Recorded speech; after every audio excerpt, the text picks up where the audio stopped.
Buong pagmamalaking ipinamalas ng komunidad ng mga Pilipino ang kultura ng Pilipinas sa 10th International Porto Etno Festival of World Music and Gastronomy sa Rijeka, Croatia. Suot ang simpleng tradisyonal na kasuotang Pilipino tulad ng terno, bolero at barong. Pinahanga ng delegasyon ng Pilipinas ang mga manonood sa naganap na cultural parade kung saan naghandog din sila ng mga tradisyonal na sayaw habang pumaparada. Nakiisa rin sa kaganapan si MWO Vienna Labor Attaché Attorney Delmar R. Cruz upang magpakita ng suporta sa mga Pilipino sa Croatia. Lumahok din ang Filipino community sa Melting Pot Food Showcase ng festival, kasama ang iba pang mga international community gaya ng Macedonia, Trinidad and Tobago, Hungary, Bosnia and Herzegovina at iba pang mga bansa. So silipin po natin kung ano po yung mga pagkain na inihanda nila. So mga kapuso, ang nakikita nyo dito, Pinoy na Pinoy, ano? May mga parol. Ayan ang parol. Tanda na tayo ay Pilipino. So meron po silang lumpiang gulay. Ito po yan. Mayroon din pong empanada. At ano naman to? Meron silang ensaladang mangga at embutido. Masyadong malakas ang hangin. Dito sa kabila, mayroon din silang longganisa. Ayan. At syempre hindi mawawala ang kaning na milagrosa.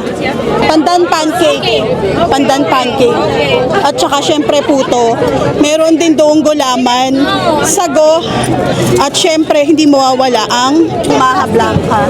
Ito yung sago. Ayan.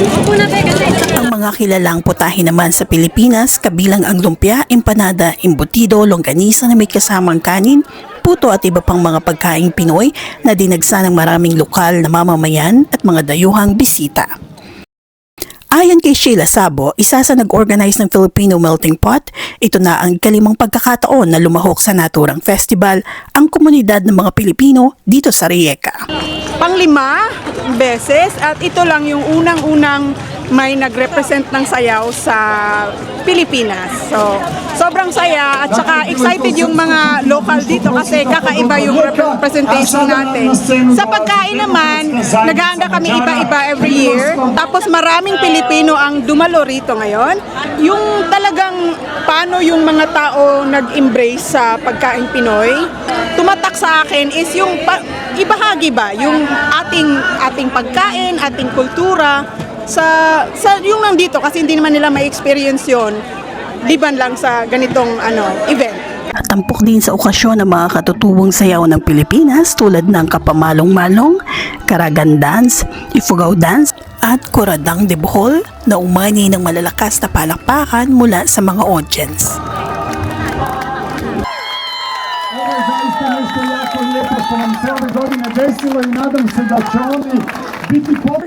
Hinikayat naman ni MWO Labor Attaché Attorney Delmar R. Cruz ang mga overseas Filipino na aktibong makibahagi sa mga international at cultural events at patuloy na isulong ang mayamang pamana at kultura ng Pilipinas sa ibang bansa.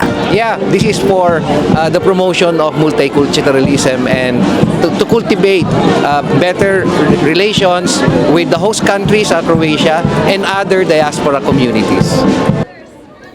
Mula dito sa Rijeka, Croatia, Udi Galasao, GMA News.